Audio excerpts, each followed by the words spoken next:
Hey there, fellow wackadoos! Hello again, and welcome back to Dr. Doodle's QBasic Asylum. Unless you've never been here before, in which case, welcome front to Dr. Doodle's QBasic Asylum. Yeah, I know, I'm using the same tired old jokes again here, but cut me some slack. I'm working on a budget of 0 pesos, so my joke writing staff consists of me.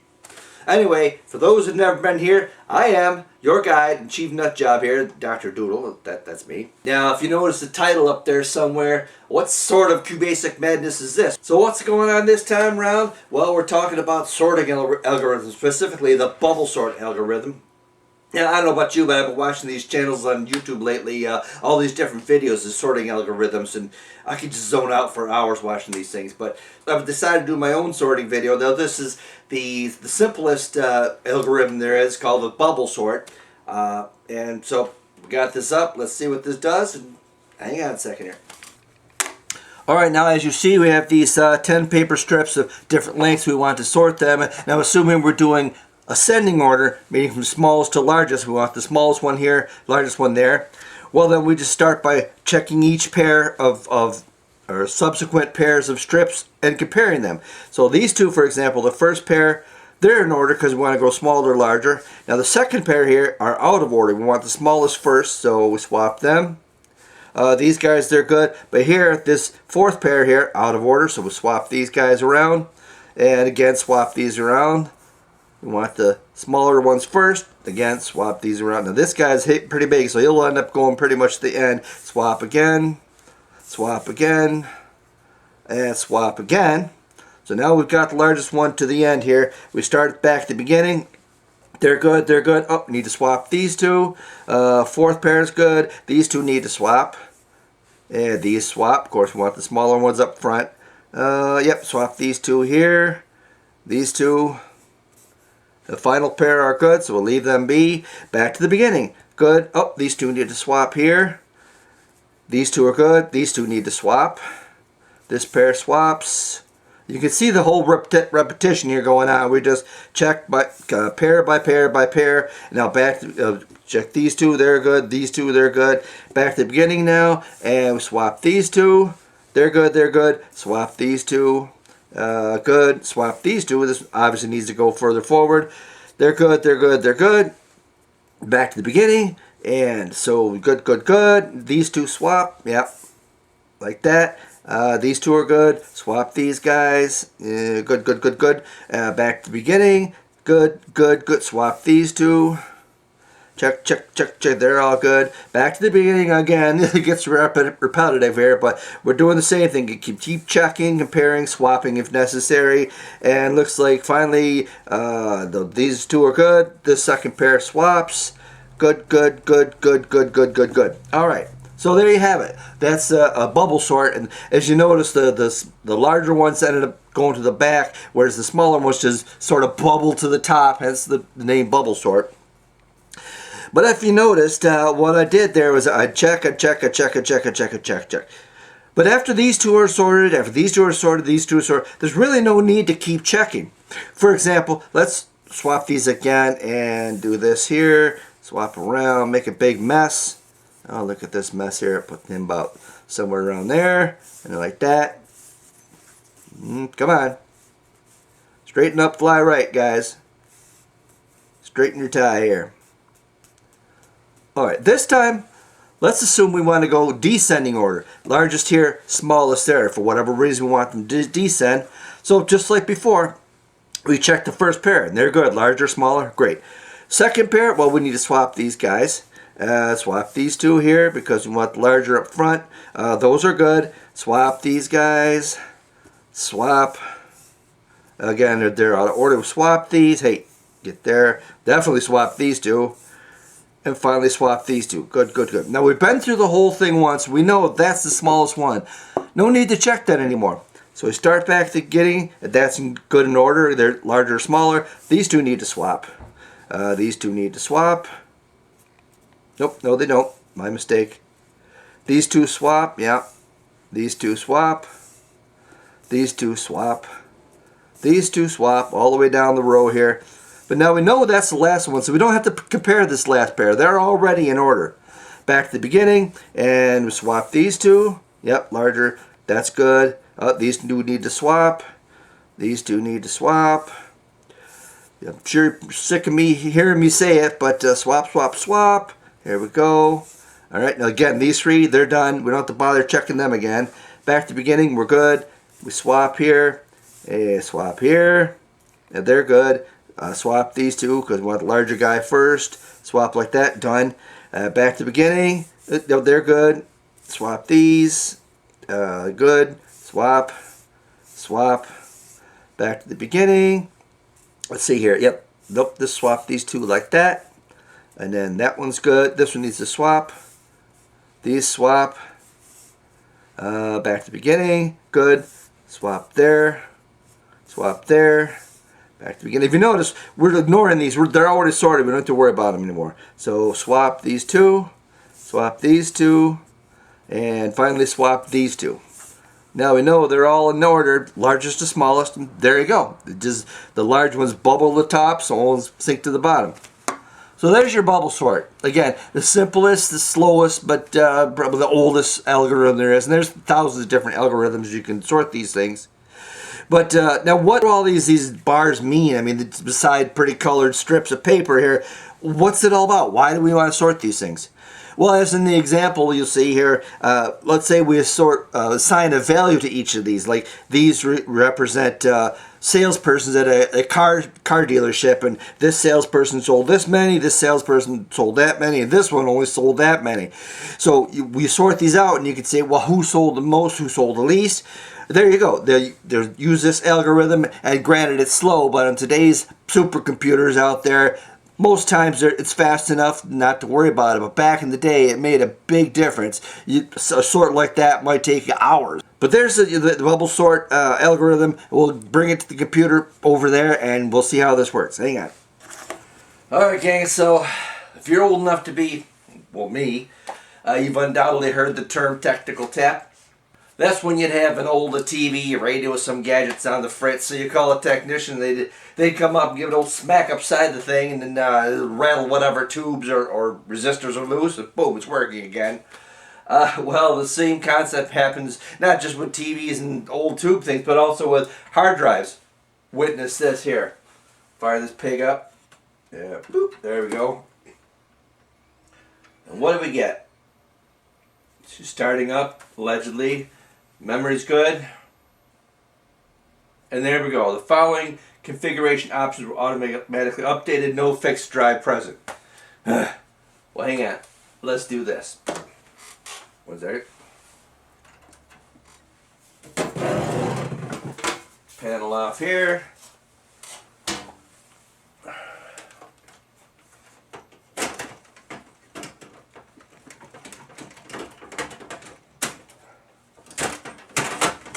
Rip out the old drive, the old hard drive there. Give her a good smack, a little spanking.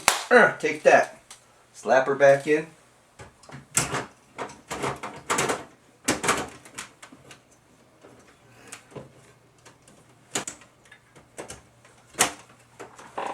Now let's see what happens. Drum roll, please. All right, firing up. Compact, memory's good. And voila, attempting to boot, we're live and screaming. You see what happens occasionally is when, in my situation, we're gone for weeks at a time while we're out on the road. So when I come back, this thing hasn't been started, and the heads on the hard drive will go into parking position. And sometimes they just get stuck there, so they just need a friendly reminder to get your ass moving. And once that happens, reads like fine. I don't know what it is about these old drives, but yeah, those heads get into park and they're just stuck there. So I just need to tickle them a little bit, and boom, there you go. Now then, on with the show. Alright gang, now here is a sort of a bonus program I'm including with the video. We won't be covering this, it's a bit too complex. But you'll get an idea of how the bubble sort works, and here we go. This is called Bsort, and it's by Dr. Doodle, course, copy left 2025. So let's run. So first thing we enter how many data points we want, 2 to 100. Well, let's go with 25 is good for starters, good. ascending or descending. We'll want ascending. Optimize, yes. And play sound, yes. I don't know if you can hear this, but here we go. And you see that the bars being sorted as we go.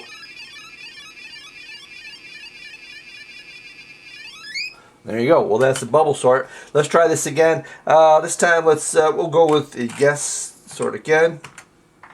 Maybe so 70. A good number of bars here. Ascending, yes, again. And I guess we're going to optimize once more. Play sound, sure, here we go. Boop. Now, if you notice, of course, we got all these bars here. And again, what's happening is it goes through pair by pair by pair and just swaps. You can see the large ones get pushed back here. You get pushed back to the end.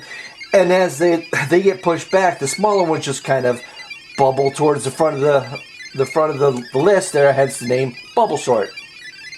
And you can notice as we go, these are already sorted, so we just ignore those because we're optimizing it. And then there's fewer to sort through, so it just gets faster and faster and faster.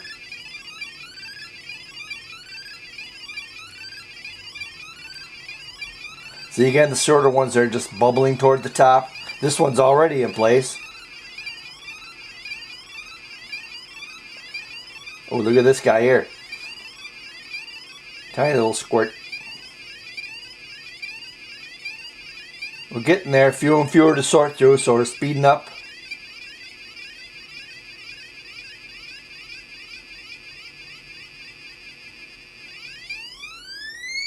And there you have it. Let's sort once more and go with, well, we'll do, alright, 50 is a good number here. Descending, try this now. And we will not optimize because I feel like torturing you. And play the sound, here we go, boom. Again, now this time, we're sending the smaller ones back to the bottom, and the front ones are just kind of bubbling toward the top. And if you notice, we hear this. So it's already sorted these here, but since we're not optimizing, it compares. Even the ones that are already sorted, it checks all them. So it's the same relative speed for each sweep.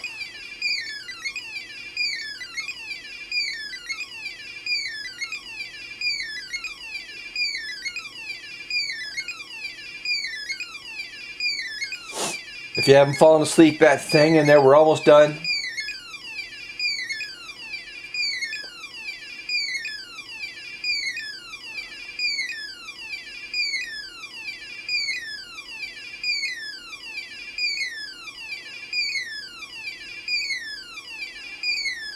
Just a few more to go.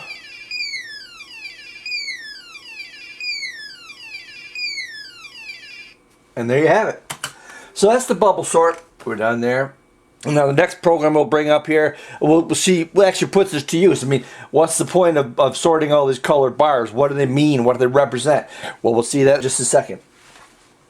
Alright, well here we go. We got, that's QBA32.Bas, BUBBA sort, copper left 2025, of course, by Dr. Doodle. We got all our code up here, but let's just run this piglet, see what you do before we get into the code here. Run. And we see up here, BUBBA sortes, used crap cars, enter sales rep data, sales rep employee, boop, number one. Now who's number one? Well, it's got to be BUBBA, of course. BUBBA sorte. There he is, and he's got a total of, what is it? Take a look, 7 units, and then 15,000, not too bad, 15,010 cents. Bing, bing. There we go. Now, employee number 2, who is this one here? Here we got good old Linda Turdwaffle. Yeah, Linda Turdwaffle. And how many units? 12 units for Linda Turdwaffle. What you got? 22,000. And then 15 cents. Good. Number 3. Boop. Here we got. This is Joe Mamula. There he is. And total units for Joe. He sold 10 units. Not too shabby. 21,000. And 95 cents. You get the idea. I'll just continue entering the employee names and all that garbage and then be right back with you. Hang on a second. All right, well, now here we have all our sales rep data entered into here, and we get, of course, the employee number, sales rep name, units sold, and receipts. Now, if you notice, we're sorted at the moment by employee number from high to low, but why did we want that? Let's go low to high. So sort again, yes. Okay. And category, E for employee number, S for sales rep name, U for units sold, or R for receipts. We'll go with E for employee number. Bang, and we're going to go ascending. Now if you watch here, the numbers, boop, what we got here, so 10, 9, 10's going dropping lower, lower, lower. It's being sorted, bubble sorted down to the bottom here. Now we go with 9's going to drop down one at a time. And if you notice, this is taking quite a while. That's only because I have a pause function here, just to slow it down so you can see the numbers actually sorting, like with the strips of paper we had earlier. Here comes 7. Doop, doop, doop, doop, doo. Doop, doop, doo. Bing. 6 coming down. 5. 5. Now 4. 3, 2, and 1. Okay, there we are. Now the first employee, of course, employee number 1, last employee 10, and sort again. Yeah, we'll sort these descending. So you can see that happen. Basically the same idea in reverse. Here we go. Oh, yeah. Now if you notice there, I put the entered something like D, which is not a choice. When I hit enter, invalid entry, try again. So we go with E. I must hit the wrong key there earlier. Boom. And we want to go descending. We'll watch what happens here. Okay, the 1 is dropping all the way to the bottom till we get to the end there. Now here comes 2 down. And I'm sure you're yawning like I am right now. This is boring, but don't worry. We'll in later sorts I will get rid of that pause function. And in fact, if I don't have a pause function, it's faster, but really don't need to print this happening at all. Just print it out and then show the results. But you get the idea. Numbers are sorting like this. And 6. Here comes 7. 8, 9, and 10. So there we are, sorted 10, 90, so down from 10 down to 1, descending. Let's sort again here. Hang on. All right, so we saw the employees sorted by employee number from low to high, now high to low, which that's, I don't know why you need to sort by number, but there you go. We can also sort here. We can do another sort. And we've got to go sales rep name this time. So as for sales rep, we want to go ascending. Boop, here we go. As you notice, it's a lot faster because I disabled the pause routine here. But you'll see it's sorting through, sort, until eventually it's finished. Basically, it's sorting alphabetically. So here we go. Our first, alphabetically speaking, our first sales rep is Antiseptic, followed by Bob's her uncle, Bsort.Bas, Gypsy Wildcat, our very own Gypsy. What are you doing over there, girl? She's causing trouble here. Gypsy Wildcat. We got Harry Sachs, Joe Momula, Linda Turdwaffle, Lou Zare, Marcia Mello, and Yoko Hell No. So we'll sort again. Yes. All right. Same thing. Name. And sort by name. But this time descending. You'll watch it go. Boop. You see Ann's down at the bottom here. Bob came down. Here comes Bubba down, and it's sorting them out. Yoko's going toward the top. She's just bubbling toward the top, hence bubble sort. But yeah, so from sales rep name, Yoko Hell No, Marcia Mello, Lou Zare, Linda Turdwaffle, Joe Momula, Harry Sachs, Gypsy Wildcat. We love her. She's our very own Gypsy Wildcat. Bsort.Bas, Bob's her uncle, and Antiseptic.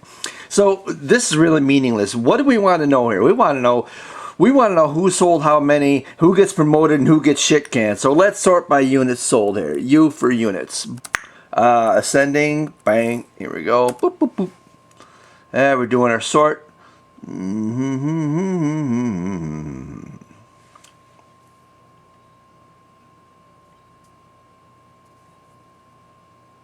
Here we got them sorted by ascending in units 1, 5, 7, 10, 12, 15, 16, 28, 32, and 99. Look at that, Gypsy Wildcat, our own Gypsy. Who can say no to those sharp claws? She sold 99 of them. Let's sort again. This time let's sort, because we find out who we get lost here. Sort by units.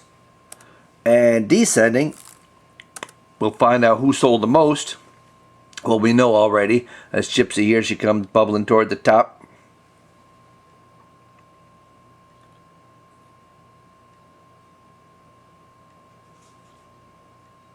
Okay, yeah, so Gypsy Wildcat, she sold the most, and then Marsha Mello. Come on, Marsha, one piece, one unit. Get with the program here. You better up your game or else you're gone. But wait a minute. Let's just sort by receipts and see what's going on here. Y for yes, sort again. And receipts, who brought in how much? Boom. Sending. Sorting, sorting, sorting. And again, as I mentioned, if we don't really need to see this happen, all we need is the results. So the sort, even though bubble sort is the slowest algorithm there is, today's computers are so fast it really doesn't matter unless you've got tens of thousands of things to sort through here. So here, minimum receipts is 6,059 and maximum 500,000. Now look at here. So Marsha, she only sold one, where Harry Sachs sold 5. But look at there, Marsha actually sold 1 cent more than. So this is the purpose of sorting things out. You can see, sure, maybe Harry sold more, but Marsha brought in more money. That's where your information's. This is the whole point of sorting. You've got all this information mixed up and everything else, and seeing it sorted by number, that helps you to see, well, we can sort out what information do we really need. So receipts, we got, yeah, there's the lowest is 59. So even though Marsha only brought in 1 unit, she brought in 6,060 cents, 1 penny more than Harry. So Harry, he hits the bricks. He's gone. See ya, pal. Pick up your severance pay and get the hell out of here. But Gypsy Wildcat, yeah, 500,000, $500,000. That's our Gypsy girl. Go Gypsy. Anyway, that's what our program does. Let's see how she does it. Sort again? No. Alright, so here we are. From the top, we got QBA32 base, BUBBA sort, copy left 2025 by Dr. Doodle. And as always, we initialize our program. Definite A through Z. Has most programs that just sets our variables to integer by default, speed things up a bit. Type record, we're creating a new type called record, and it's got 1, 2, 3, 4 members in it. The employee number as integer, full name as string times 20, so up to 20 characters. Units as integer, and then receipts as single. Now notice the employee number and units, they're integer, because you can't be employee number 7.2. You can't sell 4.5 cars, so they need to be integers. But the receipts can be $2.10, $3.15. So receipts as single. Here in this one record, we've got 3 types of data: integer, string, and single. So we end type. Now max reps equals send. That's how many sales reps we have. Dim sales reps to max reps. So we change this. We change how, redimension the sales reps as record, and we're setting in the type record, which we determine here. Screen 12. That just makes the text a little smaller, a little easier to read. We go sub to header, and we'll look at the subroutines later. But first, the main program loop here. We go sub get data, which that's where we actually enter the data we need. Go sub print data, sleep for a couple seconds, and here's our loop. Color 14, sweep equals 0, swaps equals 0, total swaps equals 0, retry. Now this is when we're done. Well, you'll see what happens here. But locate 21 and print that category. See, this is where it clears this space out here, then it prints category, E for employee number, S for sales reps name, U for units, and our receipts, and we save that as cat. That's a string variable, ES, U, or R. Cat equals U case cats. Now, if cats equals, now this is interesting here.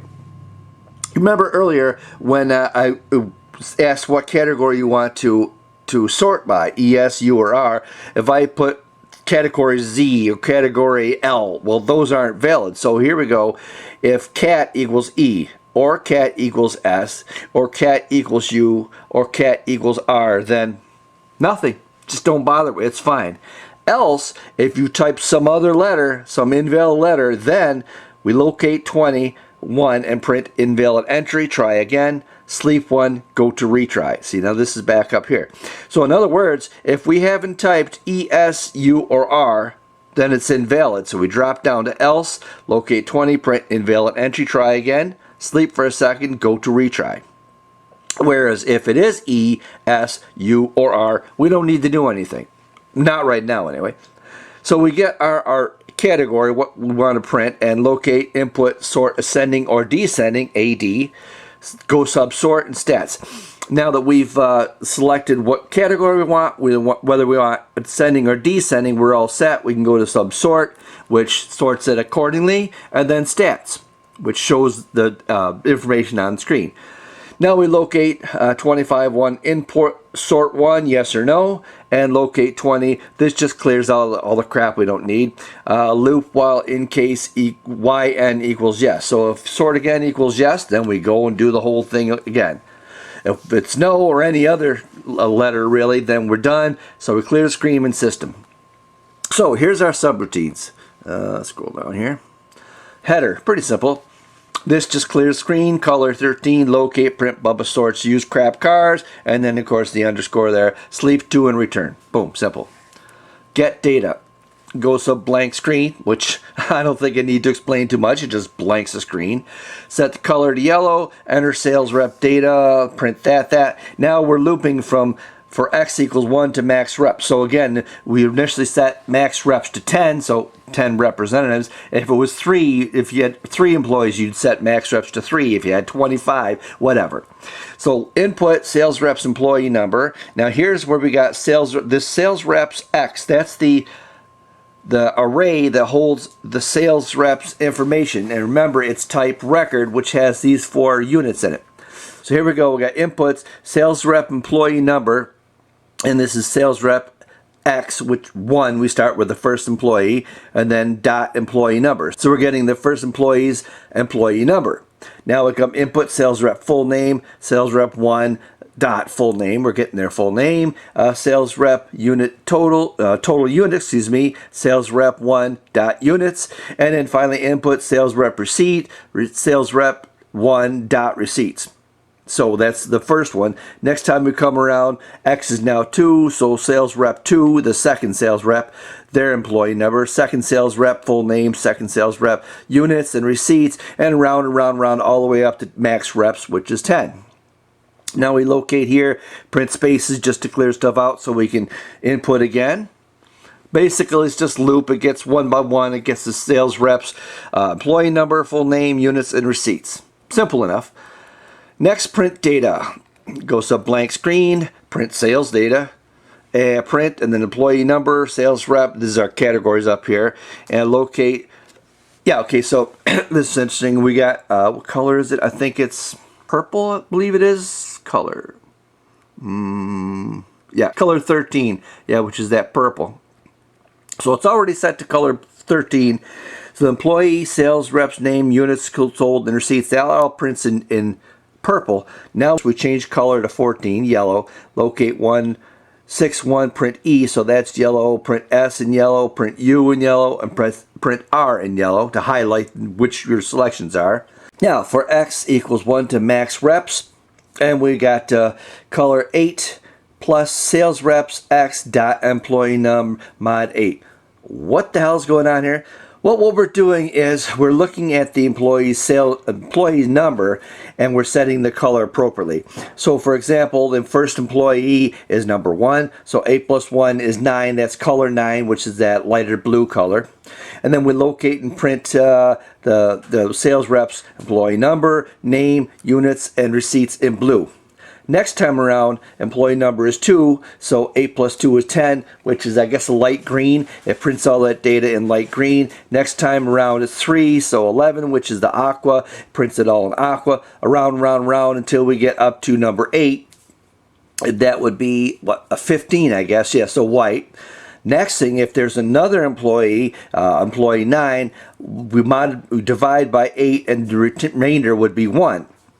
So in other words, we're back down to number 1. Plus 8 is 9, and back to the blue. In other words, we're going from color 9 up to 15, and if there's more employees, we start over at 9 up to 15. If there's more employees, back to 9 up to 15. It just prints the different colors. So there's 8 different colors no matter how many employees you have. Hopefully I explained that well enough, but all this is doing is setting the appropriate colors. So you got all the names in different colors. It just helps to visually sort them out a bit. But we set our color, we locate 8 plus X 5 and print sales reps employee number. Now 19, that's the same column but over here, sales rep full name, and then units. So basically it's lined up with the categories. All we're doing was printing out the data in the right location, the right color. Next X, and now this line here, I've remarked this out because we don't really need it, but if you want to, you can re-enable this line. It sets the color to 14, which is yellow, locates and prints the sweep, swaps total. Well, in other words, the first sweep through, it'll tell you this is the first sweep, the second sweep, the third sweep, how many swaps you had in that first sweep, how many in the second, how many in the third, and then the total swaps, which is not necessary, but it's just fun to, if you're interested in how it actually works. So I've drummed that out at the moment. Now we come down to sort. Add sort, go sub blank screen. Of course, we blank the screen again. Print sorting, and then the underline there, sleep 1 for a second. Select case, uppercase AD. I don't know if I've seen, yeah, I'm sure I've used UCase, but that just means uppercase of whatever whatever the user has entered. So AD for ascending or descending. If the select case, UCase AD is A, then go sub ascending. If it's D, then go sub descending. Simple enough. And select color 9, locate 2001, print sorting complete, underscore, color 14, and return. Now we go down ascending. So if we're ascending, we're looping again, of course. Sweep equals sweep plus 1, and swaps equals 0. In other words, we're starting out at the first sweep, the first time through. And swaps is equal to 0. Now, for A equals 1 to max reps minus sweep. And what we're doing is we're subtracting sweep. So each time, first it sweeps, there are 10 numbers, so it only compares 9 pairs. There are only 9 pairs because there's only 10 employees. So we go through at 9 comparisons, the first pair, second, third, all of the 10th pair. Next time sweep is 2, so it's only doing the first 8 pairs. Next time sweep is 3, so only compares the next 7 compares, 6, 5, 4, 3, 2, 1. Basically, sweep just it optimizes this sort, because if you've already sorted the first five pairs, you don't need to sort them again. Hopefully that makes sense. For A equals 1 to max reps minus sweep. So select case, uppercase category. If case is E, then we're sorting by sales rep. So I'll go through this one here. Select case E. If sales reps A employee number is greater than sales reps A plus 1 employee number, then swap sales rep A plus 1. Swaps equals swaps plus 1, and total swaps equals total swaps plus 1. So we'll go here line by line. Select case E. That means we're sorting by the sales rep's employee number. So if sales rep A, whatever one we happen to be on, the first one, the second, the third, if that's greater than sales reps A plus 1, so if we're looking at 1, if it's greater than the second, if we're looking at 2, then it's greater than the third, if we're looking at 3, if it's greater than the fourth, etc. If it's greater, then we swap sales rep A and sales rep A plus 1. So if 1 is greater than 2, then we swap 1 and 2. If 2 is greater than 3, we swap 2 and 3. It just goes down the list like that. So select case S. It's the same idea, except instead of employee number, we're sorting by full name. If sales rep A full name is greater than sales reps A plus 1, the next one, full name, then we swap sales rep A plus 1. And swaps equals swap plus 1, total swaps equals total swaps plus 1. Likewise, U, if sales rep units is greater than sales rep A plus 1 units, then swap. And of course, if receipts, sales rep A receipts is greater than sales rep A plus 1 receipts, then swap, etc. Now, if you notice, when we swap, we don't have to swap, swap sales rep A employee number and sales rep A name and sales rep A units and sales rep A receipts. We don't have to do them independently. One swap swaps all 4 pieces of that record. So that's why we just swap sales rep A plus 1. We don't have to tack on an employee number, all that nonsense. One swap swaps all 4 parts of that record. So one swap gets them all. Now, go sub data, and here's where, or print data, excuse me, here's where we would pause, but I disabled that. Next A, loop until swaps equals 0 and return. So in other words, with the ascending, we're just checking the first pair, second pair, third pair, etc., etc. But for A equals 1 to max reps minus sweep, this is what optimizes it. So when you get down to the last pair, you've already sorted that pair. So we'll go down to 9 pairs, then 8 pairs, 7 pairs, etc., etc. Select case, what category do you want to sort by employee number, by full name, by units sold, or by receipts. And if necessary, we swap. If not, we just move on to the next pair. So to print the data, print it up on screen.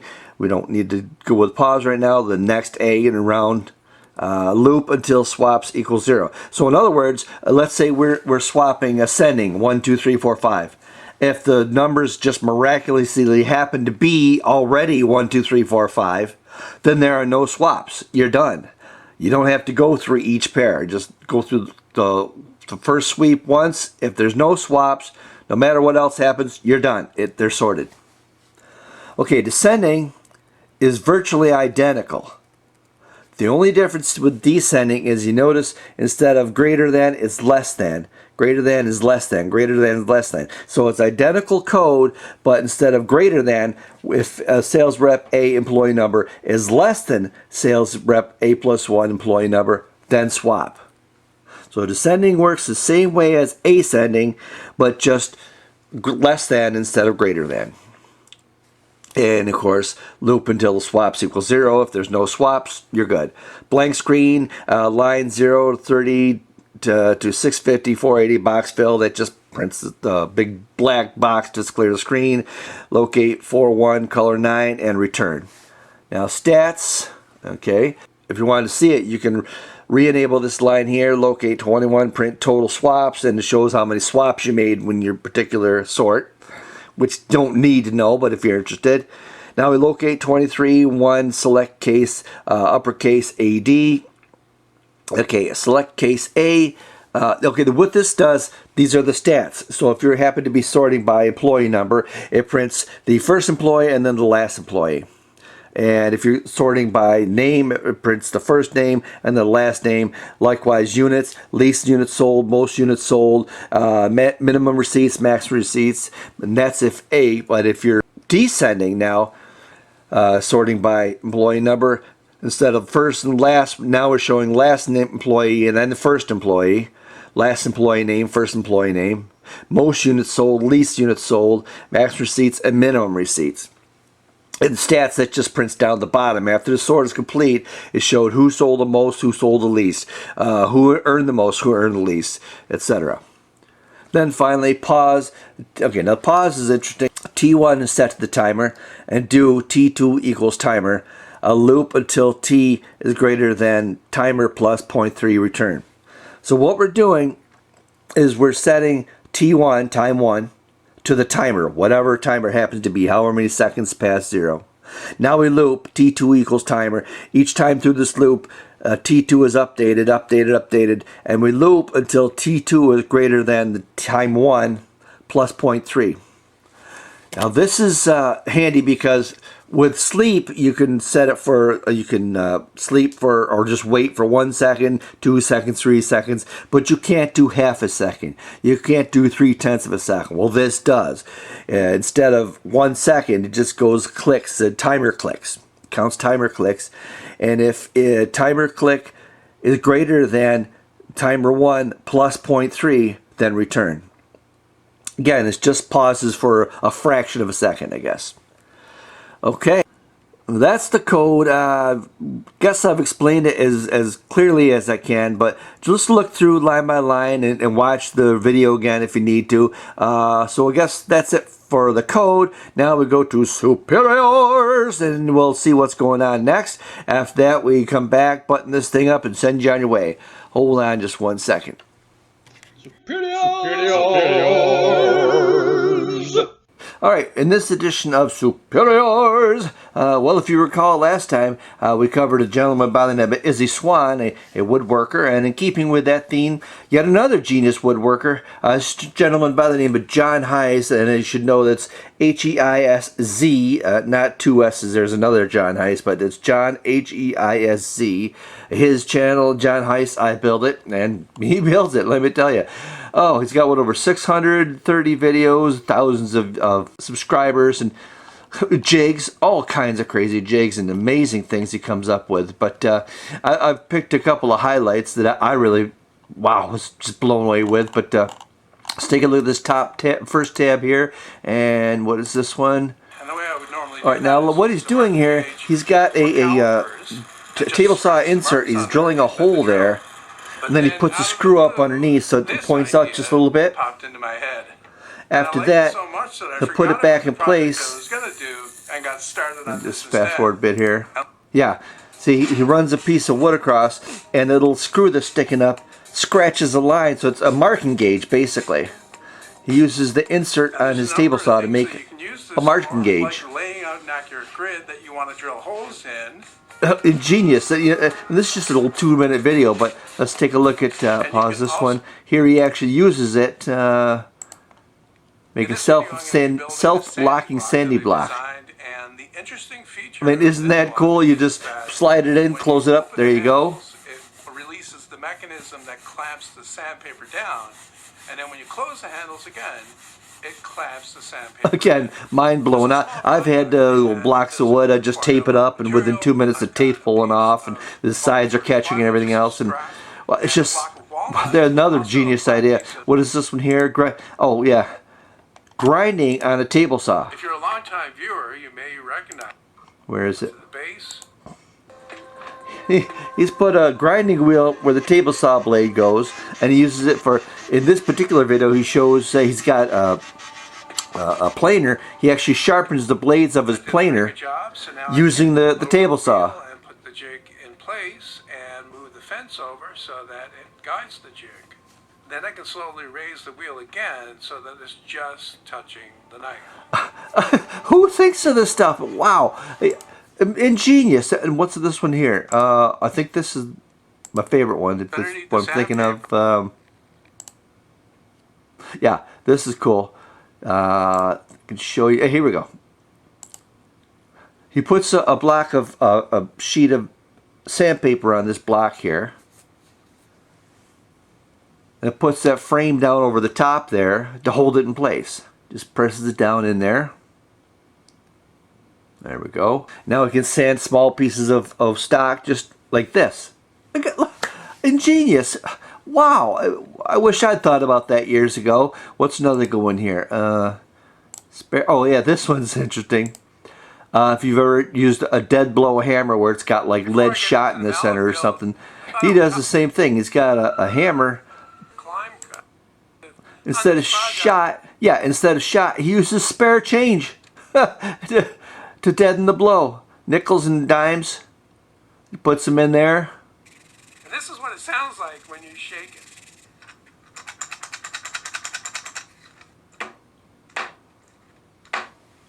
And yes, the blow does seem quite dead. So once again, I could have left it as it is, but I decided that I wanted. But maybe my favorite one though is this one here. What happens when a carpenter does electronics? As usual, I'm going to jump right in. Just get to the end here. It's got the whole full build here. Basically, he's building, an amplifier for his speakers he built. That I made recently. And if you're interested in seeing how I made those, there's a link in the... Yeah, there it is. I'm blown away. Every time I go to this man's channel, it just blows me away. Some new thing he's come up with. You have to check out John Heisz, I Build It. Canadian gentleman, I believe he is, up in Ontario, Canada. But all these clamps here, powerful clamp action. There's the dead blow hammer again. What's this? Reinventing the chair. He's got a footrest that he built out of gears, everything else. Just incredible stuff. And over 600 videos, so this is plenty to view and amazing things. You people, if you do it and woodworking at all, you have to check out John Heisz, I Build It. Promise you'll learn something, you'll be entertained. It will not waste your time, I'll tell you that. So yeah, if you're zipping around YouTube sometime, check out John Heisz, I Build It. Again, Heisz, H-E-I-S-Z, not S-S. Check him out, you'll have a great time. Thank you, John, for all your hard work and your inspiration. Anyway, that's it. So back to the video. We'll wrap this pig up and send you on your way. Hang on one second. Well, gang, it looks like I frogged up big time here this time around. I done lost the footage of my conclusion of this video, so you know the drill. Download the code, mess with it, have a great time. Thank you all for watching, and stick around for the next. Hopefully it'll be a fun one. But yeah, got any questions or complaints, just put them down there in that thing, and I'll get back to you. Till then, take care, thanks for watching, and as always, hasta la pizza, baby.